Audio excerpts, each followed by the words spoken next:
ஜவ்வரிசி வச்சு இவ்வளோ டேஸ்ட்டாக செய்து சாப்பிட்டே இருக்க மாட்டீங்க. எப்பொழுதும் ஜவ்வரிசியில் பாயாசம் இது போல் ஸ்வீட்டாக செய்து சாப்பிடுவோம். இது ரொம்பவே டிஃப்ரெண்ட்டான ஸ்வீட், அதே டைமில் ரொம்ப ஹெல்த்தியான ஸ்வீட்டும். கண்டிப்பாக ட்ரை பண்ணி கொடுங்க. இப்போ ஒரு பேனில் 100 கிராம் அளவுக்கு வெள்ளை மாவு ஜவ்வரிசி சேர்த்துக்கிறேன். வெள்ளை ஜவ்வரிசிக்கு மாவு ஜவ்வரிசிக்கு பதில் நீங்கள் நெய்லான் ஜவ்வரிசி கூட சேர்த்துக்கலாம். இப்போ இது 2லேருந்து ஒரு 3 நிமிஷம் ஜவ்வரிசி நல்லா பொரிஞ்சு வர அளவுக்கு நல்லா வறுத்து கொடுத்துக்கணும். இது இப்போ நல்லா வறுபட்டுருச்சு. இதை ஸ்டவ் ஆஃப் பண்ணிவிட்டு இதை எடுத்துக்கிறேன். இதை நல்லா ஆற வச்சுட்டு இப்போ மிக்ஸி ஜாரில் இப்போ இது நல்லா வறுபட்டுருச்சு. இதை நல்லா ஆற வச்சுட்டு ஒரு மிக்ஸி ஜாரில் சேர்த்துக்கிறேன். மிக்ஸி ஜாரில் சேர்த்து இது நல்லா நைஸாக பவுட்ரு பண்ணி எடுத்துகிட்டு வந்துடணும். கொஞ்சம் ஆற வச்சுட்டு மிக்ஸி ஜாரில் சேர்த்து அரைங்க. இப்போ முழுவதும் சேர்த்து நல்லா இது போல் நல்லா நைஸாக அரைச்சி எடுத்துகிட்டு வந்துடுறேங்க. பாருங்கள், இது போல் இருக்கணும். இப்போ இதை அரைச்சதை ஒரு பவுலில் சேர்த்துக்கிறேன்.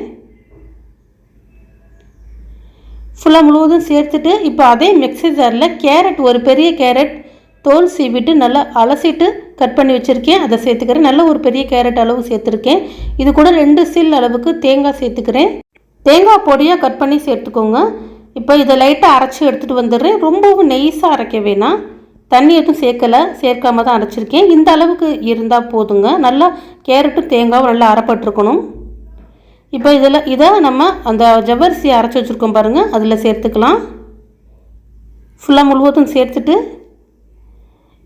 இதில் 1/2 கப் அளவுக்கு பச்சரிசி மாவு, இடியாப்ப மாவு வீட்டில் அரைச்சி வச்சுருந்த மாவு தான், அதை சேர்த்துக்கிறேங்க. இது கூடவே 1/2 கப் அளவுக்கு நாட்டு சர்க்கரை சேர்த்துக்கிறேன். நாட்டு சர்க்கரைக்கு பதில் நீங்கள் வெல்லம் கூட கொஞ்சமாக தூள் பண்ணி சேர்த்துக்கலாம். இப்போ இதில் ஏலக்காய் தூள் வந்து ஒரு 1/2 ஸ்பூன் அளவுக்கு சேர்த்துக்கிறேன். இதில் ஒரு பிஞ்ச் அளவுக்கு உப்பு சேர்த்துக்கிறேங்க. இனிப்பு சுவை தூக்கி கொடுக்கும், அதனால் உப்பு சேர்த்துக்கிறேன். சேர்த்துட்டு லைட்டாக நல்லா மிக்ஸ் பண்ணிக்கிறேன். இப்போ கொஞ்சமாக தண்ணி விட்டு நல்லா மிக்ஸ் பண்ணிக்கிறேங்க.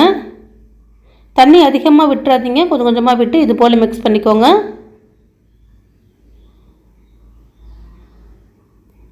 இந்த ஸ்நாக்ஸ் சாப்பிட்றதுக்கு ரொம்ப சூப்பராக இருக்குங்க. நம்ம இதில் சேர்த்துருக்க பொருள்லாம் நல்லா ஹெல்த்தியானது தான், வெள்ளை சர்க்கரையும் சேர்க்கலை. அதனால் ஸ்கூல் விட்டு வரும் குழந்தைங்களுக்கு இது போல் ஹெல்த்தியாக வீட்டில் நீங்கள் செய்து கொடுங்க.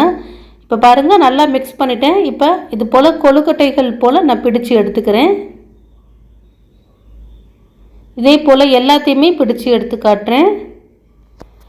இப்போ எல்லாமே பிடிச்சி எடுத்துக்கிட்டேங்க, பிடி கொழுக்கட்டை போல். இப்போ இட்லி தட்டில் லைட்டாக எண்ணெய் அப்ளை பண்ணி கொடுத்துட்டு அதில் எடுத்து வேக வச்சுக்கிறேன். மூடி போட்டு கரெக்டாக ஒரு 10 நிமிஷம் அடுப்பை மீடியமாக வச்சு வேக வைங்க. ரொம்ப சூப்பரான ஜவ்வரிசி கேரட் கொழுக்கட்டை ரெடி ஆயிருங்க. உங்கள் குழந்தைங்களுக்கு இது போல் ஹெல்த்தியான ஸ்நாக்ஸாக செய்து கொடுங்க. வீட்டில் இருக்கிற பெரியவங்களுக்கும் செய்து கொடுங்க. இப்போ இது லைட்டாக ஆறட்டும், ஆறணுன்னு எடுத்துக்கலாம். இந்த கொழுக்கட்டை சூடாக சாப்பிட்றதுக்கு வேறு லெவலில் இருக்குங்க. நல்லா சாஃப்டாகவும் இருக்கும் சுட சுட சாப்பிட்றதுக்கு. கண்டிப்பாக ட்ரை பண்ணி பாருங்கள். ட்ரை பண்ணி பார்த்துட்டு எப்படி வந்துச்சுங்கிறது மறக்காமல் கமெண்ட்ஸில் சொல்லுங்கள். இப்போ ஒரே ஒரு கொழுக்கட்டை எடுத்து பிச்சு காட்டுறேன் பாருங்கள்.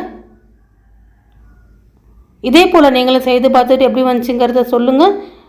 லைக் பண்ணுங்கள், ஷேர் பண்ணுங்கள். ஃபாலோ பண்ணாதவர்கள் ஃபாலோ பண்ணுங்கள்.